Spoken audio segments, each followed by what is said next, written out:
from death, the destroyer of worlds. ये गीता के अध्याय 11 श्लोक नंबर 32 में लिखा हुआ है। आखिर ओपनहाइमर ने ऐसा क्यों कहा? कौन थे ओपनहाइमर? क्या थी इनकी कहानी? क्या ये सही थे या गलत? और इन्हें कैसे लगा ये जानकर जब इनके इन्वेंशन से लाखों करोड़ों लोगों की जान चली गई? आइए जानते हैं इस वीडियो में।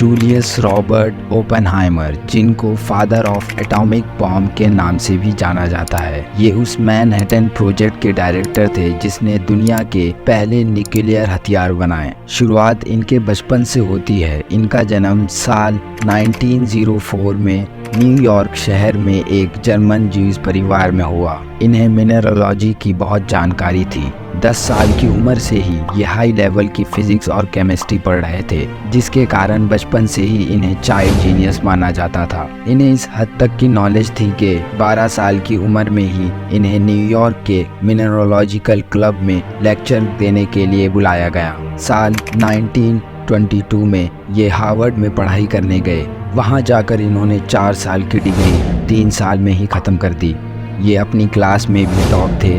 केमिस्ट्री में मेजर किया और इसके साथ साथ इन्हें और भी सब्जेक्ट की जानकारी थी, जैसे फिजिक्स, लिटरेचर, फिलॉसफी और यहाँ तक के ईस्टर्न रिलीजन की भी। लेकिन इन सब्जेक्ट्स में से इन्होंने हार्वर्ड में रियलाइज़ किया कि इनका असली पैशन फिजिक्स था। साल 1927 सिर्फ 23 साल की उम्र में ये पीएचडी पूरी कर डालते हैं। इनका ध्यान सिर्फ और सिर्फ पढ़ाई में रहता था और बाहर की दुनिया में क्या चल रहा है उसके बारे में इन्हें ज़्यादा खबर नहीं थी। इन सब अच्छाइयों के बाद इनमें कुछ बुराइयां भी थी। इनके दोस्तों का कहना था कि ये ओपनहाइमर की सेल्फ डिस्ट्रक्टिव टेंडेंसीज थी। ये एक चेन स्मोकर थे और डिप्रेशन का शिकार भी थे। एक दिन इन्होंने अपने भाई से कहा था, I need physics more than friends. जैसा कि मैंने पहले बताया, ओपनहाइमर एक जर्मन ज्यूइश परिवार से थे। जब इन्होंने हिटलर द्वारा जर्मन ज्यूइश पर हो रहे अत्याचारों को देखना शुरू किया, तब इनका पॉलिटिक्स में इंटरेस्ट बढ़ने लगा। साल 1936 का इनका एक कोट है, मैं समझने लगा कि पॉलिटिकल और इकोनॉमिक इवेंट्स कितने गहराई से लोगों की ज़िंदगी पर असर डालते हैं। मुझे एक ज़रूरत महसूस हुई कि मुझे भी इस कम्युनिटी में पार्टिसिपेट करना चाहिए। लेफ्ट विंग विचारधारा से प्रभावित होकर कई पॉलिटिकल मीटिंग में गए और पैसा डोनेट किया लेबर यूनियंस और फार्म वर्कर्स को। सितंबर 1939 जब हिटलर पोलैंड देश को इन्वेड करता है, जिससे वर्ल्ड वॉर सेकेंड शुरू हो जाती है। अगस्त 1939 एल्बर्ट आइंस्टाइन और लियो सिलार्ड ने एक लेटर लिखा था अमेरिकन प्रेसिडेंट के नाम, जिनका नाम फ्रैंकलिन डी रूजवेल्ट था। इसमें इन्होंने वार्निंग देते हुए बताया कि हिटलर न्यूक्लियर वेपन पर काम कर रहा है। हो सकता है कि वो बहुत घातक बॉम्ब बनाने में सक्सेसफुल हो जाए, इसलिए अमेरिका को किसी भी हालत के लिए तैयार रहना चाहिए। ये लेटर पढ़ने के बाद अमेरिकन प्रेसिडेंट ने एक एडवाइजरी कमेटी ऑर्गेनाइज की यूरेनियम पर। जल्द से जल्द एक्शन लिया गया। साइंटिस्ट और आर्मी की एक टीम बनाई गई जिनका काम था यूरेनियम की पोटेंशियल पर रिसर्च करना कि क्या यूरेनियम को एक हथियार में बदला जा सकता है। 11 अक्टूबर 1941 American president British prime minister Winston Churchill से बात करते हैं और कहते हैं कि हम दोनों को साथ में कोलैबोरेट करना चाहिए इन एटॉमिक डेवलपमेंट्स के लिए। इस बात के ठीक 2 महीने बाद 7 दिसंबर 1941 जापान पर्ल हार्बर पर अटैक कर देता है और यहाँ पर अमेरिका ऑफिशियली वर्ल्ड वॉर 2 में पार्टिसिपेट करता है। A state of war has existed between the United States and the Japanese Empire. Army corps of engineers ये नाम है एक अमेरिकन मिलिट्री विंग का, जिनका काम था आर्मी के लिए एयरफील्ड्स और पोर्ट्स बनाना। इनकी इन्वॉल्वमेंट अप्रूव कर ली जाती है प्रेसिडेंट रूजवेल्ट के द्वारा जून 1942 में। अब इनकी नॉर्थ अटलांटिक डिवीज़न का ऑफिस मैनहट्टन में था, न्यूयॉर्क में। जब इन्हें जिम्मेदारी दी गई न्यूक्लियर हथियार बनाने की तो इन्होंने हेडक्वार्टर सेम बिल्डिंग में 18वें फ्लोर पर बना दिया था और इनका नाम रखा गया मैनहट्टन इंजीनियर डिस्ट्रिक्ट। और यहीं से शुरुआत होती है मैनहट्टन प्रोजेक्ट की।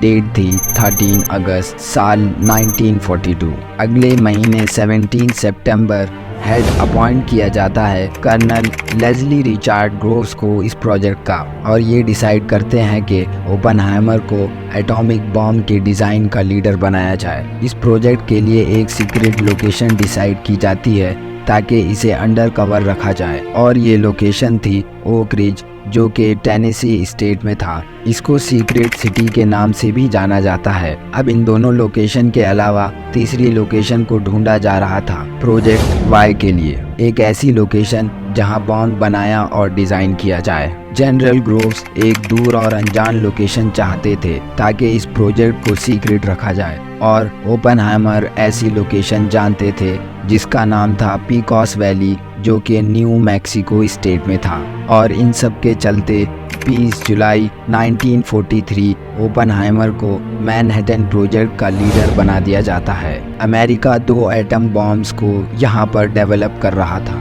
पहला जो यूरेनियम 235 पर बेस था, जिसका नाम लिटिल बॉय था। दूसरा था प्लूटोनियम बॉम्ब, जो प्लूटोनियम 239 का इस्तेमाल कर रहा था, जिसका नाम था फैट मैन। और इसके बाद ओपनहाइमर का मानना था कि इसे बॉम्ब में डालने से पहले टेस्ट करना ज़रूरी है, और फिर किया जाता है द ट्रिनिटी टेस्ट बॉम्ब तैयार किया जाता है और इसको नाम दिया जाता है गैजेट, और इसमें 13 पाउंड प्लूटोनियम था। एक स्टील टावर की मदद से साइंटिस्ट इस गैजेट को 100 फीट हवा में लटका देते हैं। 16 जुलाई 1945 सुबह के तकरीबन 5:30 बजे अमेरिका के new Mexico state loss Alamos, जो कि एक रेगिस्तान था, एक बॉम्ब धमाका होता है। इस धमाके से इतनी भयंकर हीट प्रोड्यूस होती है कि वहां मौजूद स्टील का टावर इवेपोरेट हो जाता है। इसकी शॉक वेव्स करीब 160 किलोमीटर दूर तक फील करी गई,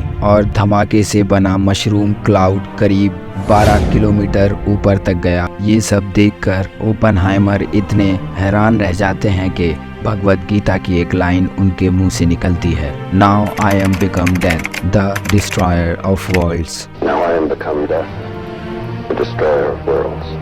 एक्चुअली ओपनहाइमर एक संस्कृत स्कॉलर भी थे और उन्होंने पूरी भगवद गीता की पढ़ाई की हुई थी। इस ट्रिनिटी टेस्ट के ठीक एक महीने बाद 6 अगस्त 1945 लिटिल बॉय बॉम्ब हिरोशिमा पर गिरा दिया जाता है, और इसके ठीक 3 दिन बाद इस प्लूटोनियम फैट बॉम्ब को भी नागासाकी पर गिरा दिया जाता है। ओपनहाइमर हिरोशिमा पर बॉम्बिंग के बाद बड़े खुश थे। उनका मानना था कि काश ये बॉम्ब जर्मनी और हिटलर के खिलाफ भी इस्तेमाल किया जा पाता, लेकिन जब नागासाकी पर बॉम्ब गिराया गया तो ओपनहाइमर शॉक में रह गए। 17 अगस्त 1945 को ओपनहाइमर खुद वॉशिंगटन तक गए, खुद से अपनी लिखी हुई चिट्ठी लेकर सेक्रेटरी ऑफ वॉर से मिलने। इन्होंने डायरेक्टली कहा कि न्यूक्लियर हथियारों पर बैन लगाना चाहिए। इन्हें इतना ज्यादा रिग्रेट फील हुआ कि इन्होंने ये क्या कर डाला, ये कैसी टेक्नोलॉजी इंसानों के हाथों में दे दी। उन्हें डर लगने लगा फ्यूचर पर इसका क्या असर पड़ेगा, आने वाले समय में अलग अलग देश इस टेक्नोलॉजी का क्या करेंगे। अपनी आगे की जिंदगी ओपनहाइमर एकेडमिक प्रोफेशन में ही बिताते हैं और दुनिया भर में